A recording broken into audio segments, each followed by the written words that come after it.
Welcome to the Daybreak with Jeff Slakey podcast. I'm so happy you found us. Please subscribe, rate, review, and share this with your circle of influence.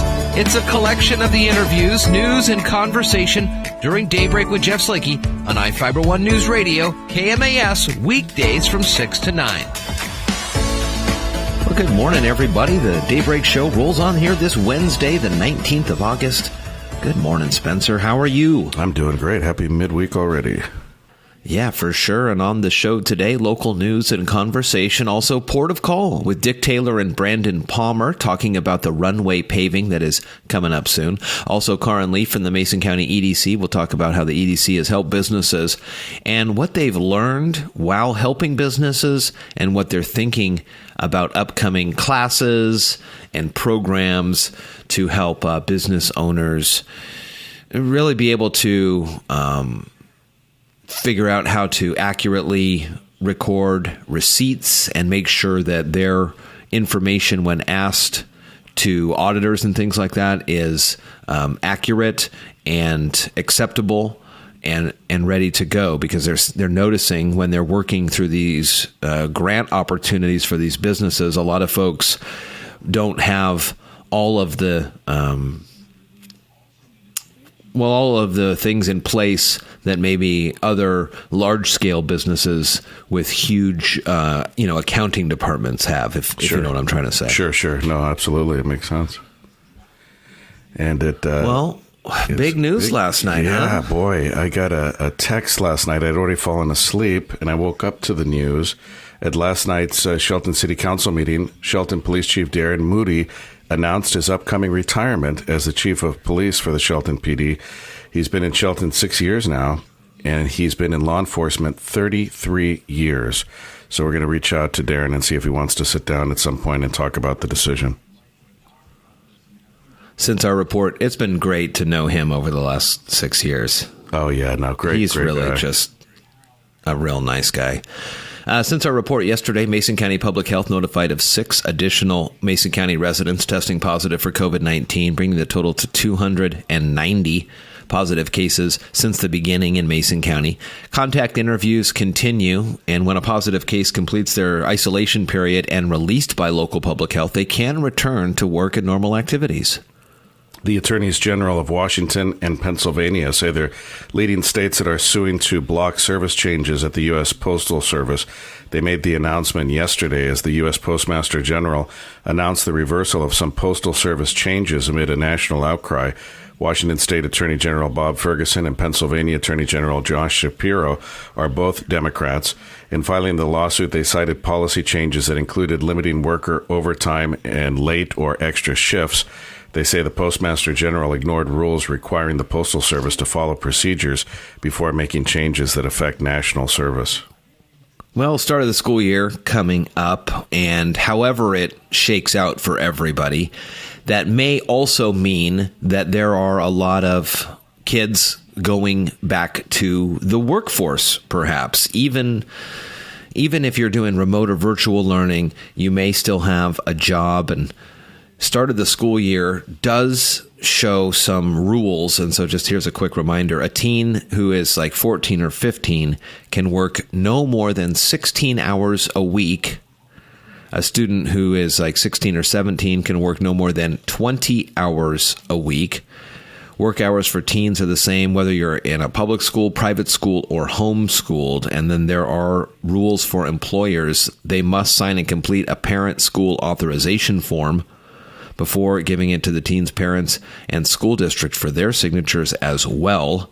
And this is an annual form, so if you've done it in the past, you need to redo it. Employers must also have a minor work permit that's available from Department of Revenue Business License Services, and that too must be renewed every year. So as a lot of kids may have the opportunity to get back earning some money at some of these businesses around the area, there are some things to think about. Absolutely. Just a quick note, be extra patient, folks, with these teens. A lot of them working their first jobs. You know, I'm more patient than ever when I'm going through the fast food line and I see them all gloved up and masked up, and it's already a scary thing, you know, going back and remembering your first job or jobs. And then in a pandemic, I mean, come on. It's like, just be extra patient. You're not going to die if your cheeseburger takes an extra couple minutes. These people are hustling, and they're doing the best they can, I think. Yeah. Oh, yeah. Last week, we posted on our website, Facebook, and YouTube channel a 35-minute conversation with Dr. Alex Apostle and Kelly Neely from the Shelton School District about the start of the upcoming school year, which is 2 weeks from today. Topics included lessons learned from spring, student access and equity, contact with students, teacher mental health, a typical day, meals, and what the curriculum could look like. This answers a lot of questions that parents are having with school starting in just a few weeks now. Yeah, we are about, 2 weeks from today, at least, in the Shelton School District. I'm going to start reaching out to the other districts around the county and see if they'd like to talk, too, about what's going on in their districts. Matt Mallory from Merriam Knight and I are going to talk next Thursday about some things. I saw some notes online from the Pioneer School District, so we'll reach out to Superintendent Gummel on that one, also up to the North Mason School District, just to kind of get a sense of what they're working on and if they've got some things that they can share with parents. You know, we're trying to start getting our classroom ready, I guess, here at the house, and that includes, buying new pens and pencils and things like that. It's different. We're not going to be able to go out and buy a new backpack for Kaiser. And it's always been a fun, rite of passage, a new backpack and a new lunchbox. Yeah. So that's a tough one. And just different times. Everybody's doing a pretty good job of adjusting. But, there's a lot of possible underlying things that we won't even know about for years. Oh, yeah. No, for sure. When it comes to this stuff. Beginning on Saturday, Mason Transit will resume some of its service. While not the same level prior to COVID, routes will be available to Camilchi and Olympia, with routes in Shelton and Belfair. Please check out masontransit.org for details about this addition service that comes on Saturday. And the Mariners lost to the Dodgers last night, 2-1. We'll have the Mariners and the Dodgers again on the air today on iFiber One News Radio. 5:30 pregame, 6:40 the first pitch. And again today on the show, Port of Call with Dick Taylor and Brandon Palmer talking about the runway, and Karin Leaf from the Mason County EDC. Also coming up within the hour, we'll have our Exploring the Northwest segment and Living the Country Life updates from ABC on political news, as day 2 of the convention happened last night with Dr. Joe Biden, the keynote speaker, presidential nominee Joe Biden's wife. It was kind of, I don't know if you saw any of it, but we happened to have it on when they were doing the roll call, and they went to like the delegate representative from each state. And so it was different because, forever they've been in huge convention halls and everybody's yelling and rah rah sis boom bah. Yeah. But this was kind of a neat way to see all the different parts of the country. Wow. And all the Democrats are all hooping and hollering, and they say, well, we've got blank many delegates for Senator Sanders, and then blank many delegates for our next president, and they're just so excited for day 2. And they're all cardboard cutouts. Day 3 so. And they were kind of. What was one of the funniest ones is, and everybody's talking about it this morning, I think it was Rhode Island. They show up on their shot. The guy's like on a beach, and he's got a huge bowl of calamari. No. And he says, hey, come to Rhode Island. We got great calamari. And by the way, we pledge so many delegates to Joe Biden. Oh my gosh, that's funny. It was pretty cool, actually. That's funny. Really, you saw from sea to shining sea. So that's pretty tonight cool. is, I think, Vice President nominee Kamala Harris's speech, and then tomorrow will be Joe Biden's speech, and then next week the Republicans have their shot at it. So that'll be fun to see how that goes through the rest of the week and into next. More Daybreak Show coming up. From the iFiber One News Radio studios, you're listening to Daybreak. Well, good morning, everybody. Jeff Slakey and Spencer Hughes on Daybreak, and we've got Karin Leaf in studio to talk from the EDC. How are you? I'm doing good. How are you? I am good. Good to see you here. This has been a trying few months. Yes. And I think in a lot of different ways, it's exposed ways that folks have done business that to them may work perfectly when it comes to understanding where their paperwork is or where they file something. Right. But when the EDC, for example, needs to get involved and help with these grants, and then there has to be records. Sometimes the records that either you look at or are familiar with and the records that the business owners keep are different. And that's causing perhaps some problems when it comes to saying, okay, we've got your grant money. We need to see your receipts.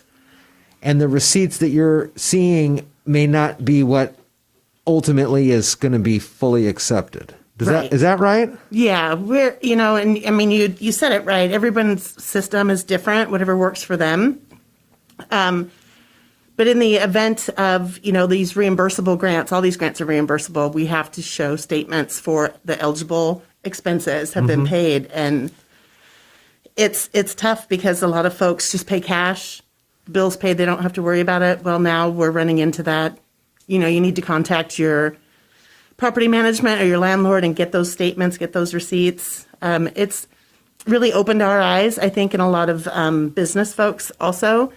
And I'm hoping it will give us a lot of information to provide classes for business afterwards. How can we better be prepared should we go through this again? Because on some levels, what you're doing and what you have to do, whether through the county commissioners or through commerce, you're acting as the kind of go-between here. But if any of these businesses were to ever be detailed audits or something like that, and an auditor comes, they won't accept those types of receipts, will they? No. So, yeah, the amount of money that we're administering for all of these grants will, the EDC will be having an audit next year. Yeah. So we're kind of walking through that with folks to say, okay, this is what we're going to have to provide. This is, down to the detailed line items. Show exactly what it's for, if it's marketing, supplies, inventory. Is that supplies for a job that you've done, or is it, your office supplies, that kind of thing. It's just detailing. Yeah. And there's a lot to it. And as a lot of folks in business know, if every I is not dotted and every T is not crossed, either the approval of funds or the acceptance of applications for things, they could get passed over. Yes. Yeah, and the majority of the grants have somewhat of the same eligibility, eligible expenses. So it's been pretty streamlined. This next grant that we have is going to be a little bit different, a little bit broader for folks like, businesses that have been in business for less than a year. Oh, yeah. Those folks that didn't qualify before will be eligible this time. And I'm excited for some of those folks. Yeah. And it'll be, again, a learning experience for them. Yeah. Just accounting, bookkeeping. I know that Rick Haas, an incredible individual, has offered to provide some counseling to folks. Oh, good. Yeah. And whether that's a webinar, Zoom meeting, whatever, it's, something that we're looking forward to provide to our businesses. Is this, you talked about possible classes later on to help this. Is this something that you've seen other EDCs have or Commerce has? Is this like the Business Builder course, but an extension of that? It'll be kind of an extension of that. And it's just something that, the EDC board recognizes. Obviously Jennifer and I see that there's a need.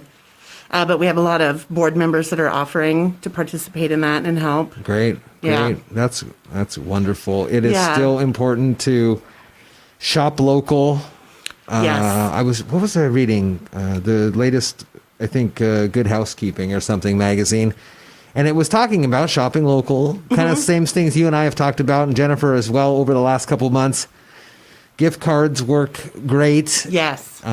Prepay options, if it's your gym memberships or those reoccurring service charges, pay them up front. Don't Don't stop them if you've got the ability to do so. Right. Yeah. If that's exactly. I mean, if you're able to do that, continue. You know, the prepaid gift certificates from your restaurants, gym memberships right now, those are important. Shelton Athletic Club has done a phenomenal job at taking care of their customers and keeping them distanced. Yeah. And It's tough. Those requirements for gyms are tough. yeah. So the athletic are. club's been there to help out a lot of folks over the years, and Yes. so a good time to help them out if you Yeah, can. Randy and Chet have been extremely generous to our community. Yeah, oh, that's a good one. So just continue to shop local. Heidi and Pam from the Chambers were on last week, and they said another interesting one where even if you buy something online, the sales tax still comes into the county if you put you put your address in. Correct. So that's good too. Yes. Well, we're working all Yeah. through this together as best we can. Yep. And all we need is just to continue to wear our masks, think of those around us. Yeah. Be kind to the wait staff Oh, when you're yeah. going into a restaurant. Yeah. They're just upholding the owner's requirements, and the owner is upholding the governor's requirements, and they're there to do their job. Be kind. Yeah, I think that's a great one right there. Karin Leaf from the Mason County EDC at choosemason.com. More information, and we'll get more details out when we have information to do so. Thank you very much. You're listening to Daybreak on iFiber One News Radio. Well, good morning, everybody. Jeff Slakey and Spencer Hughes here on the Daybreak Show, as we've got a great visit in from the Port of Shelton. Dick Taylor, Brandon Palmer here today. Good morning, guys. Good morning. Nice to see you in studio. Brandon, been a while for sure. It has. We've been keeping him busy. Yeah, that's what he was saying. There's been a lot of projects going on. Let's start with some of them. So the main project we have going on right now is our runway paving project, and it's about a $3.2 million, primarily FAA funded project. So the FAA funds it at 90%. The Port and Washington State Department of Transportation Aviation Division funds the other 10%. We roughly split that. So where we're at right now, you probably remember last fall we did all the electrical upgrades. So we replaced all the runway edge lights and the signage, and then lit up a bunch of the signs along the runway. And then we kind of winterized, and we got our funding late last fall, and so we couldn't pave, because of unsuitable weather. Now that we've got lots of beautiful sunny days, we're in the paving phase of the project.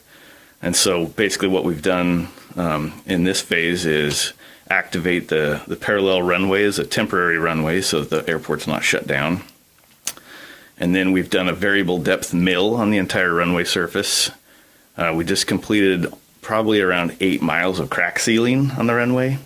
And now we're getting ready to do production paving on the runway for surface. So Wednesday is when that begins. And we're expecting about 2,300 tons of asphalt being delivered and Wow. placed per day for a 3-day period. So it's roughly the total paving quantity is around 10,000 tons. So it's a pretty big project. So there should be somewhere between 75 and 100 truck and trailer loads of asphalt being delivered. Coming through. So Wow. there's going to be some traffic congestion on 101 starting Wednesday. But yeah, we're really excited. It's been about 27 years since the runway's been paved. And so it's definitely time to do it. And the FAA specifications and standards for paving are very, extremely tight tolerances. And there's a lot of, quality assurance and quality control that has to be done. And we've got a great crew out there. Active Construction out of Tacoma is the prime contractor. Lakeside Industries is doing the paving work. And there's lots of other. Did you guys have plans to do this earlier in the year, but then COVID happened, or is now just the time?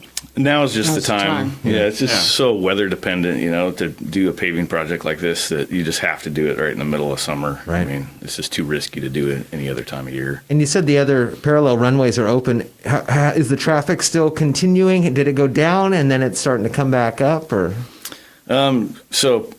So basically, the temporary runway is much shorter than our actual runway. Our runway is 5,005 feet long by 100 feet wide. The parallel taxiway that we've painted and activated as a runway is only 50 feet wide and 2,363 feet long is what we painted up. And the reason for that is that there's some terrain issues on that taxiway. Basically, we have our closed runway, which is runway 1735. It was built back in the 40s intentionally to have horrible wind conditions. So it has a pretty much constant crosswind, and it was built that way so that pilots would get good training on landing in adverse wind conditions. So where that closed runway intersects the taxiway, there's quite a dip and a hill, so you wouldn't want to be landing on that. It'd be dangerous. Wow.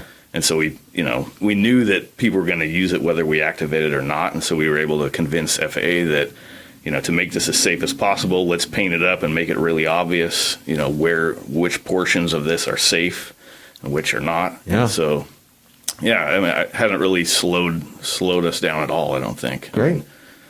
So, what else is going on with the port? Well, same old stuff. I mean, our tenants are still getting by. Good. And we've just had some renewals go on. Great. So Wendy and I talked about Laughing Grass renewing for 5 years here at our last meeting. So we're happy to see that. That means that they're and I talked to Nikki, one of the owners of that, the other day, and they're getting by. They're doing well. Nobody's getting rich out, from it, but their businesses are still going. Groups like the driver education group on there is going, which is really great. Yeah, great thing to have going. And I'm surprised that they were able to keep going during this whole crisis because of the social conditioning. Sure, distancing and all that sort of thing. But they're doing it, and they're driving and teaching kids how to drive, and it's good. That's good. Since you guys had a chance to, everybody had a chance to shut down and kind of reassess for a few months, are there things that you had kind of tapered back on that you're going to continue to hold back at all? Or once everything starts to really fully kind of get back in the swing of things, better access, trail access? I don't know that we've scaled back intentionally on anything. Things have slowed down in some cases, but no, we haven't cut back. Good. In particular. Good. So, but the future's bright. With this runway improvement, we'll be able to provide better service to the general aviation community and be much safer. And when's it all going to be completed then, you think? So our target date for completion, for substantial completion anyway, would be September 4th. And then you have to wait 30 days after the first paint striping application, and then you do the second coat. So sometime around October 5 or so, we would do that second coat of paint, and then that would be the final completion. And that'd be about it, right before the rain starts. Yeah, that's exactly what we're shooting for. Cool. Other things that are going on, so Kapowsin Air Sports, our big skydive company tenant, they're starting construction on a new 80 by 80 foot hangar. So that's on the north end of the tarmac. Great. On the apron there. September 1st, tentatively, we plan to replace all of our potable water reservoir vents to meet Department of Health standards. So we'll have a crane. So we have two reservoirs at Sanderson Field and one at Johns Prairie, and we're replacing those with stainless steel gooseneck style vents. So that'll be going on, and there's a few projects that I have kind of on hold, just mainly due to workload, but COVID definitely slowed some things down. I bet. But it's nice to be at work and not just be working from home all the time. I bet it is. I really appreciate it. I bet. That's great. So. Brandon, Dick, good to see you guys in studio. Good to talk with you as always. And it's good to know that the things are up and up at the port as always. Yeah, we're still going. Yeah, cool. Things are happening. Yep. Awesome. Thank you, guys. Thank you, Jeff. Thank you. Thank you so much for listening to today's Daybreak with Jeff Slakey podcast. Again, I'm so happy and honored you found us and chose to listen. Please subscribe, rate, review, and share this with your circle of influence. It's a collection of some of the interviews, news, and conversation during Daybreak with Jeff Slakey on iFiber One News Radio KMAS, weekdays from 6 to 9. Thank you so much again, and talk with you next time.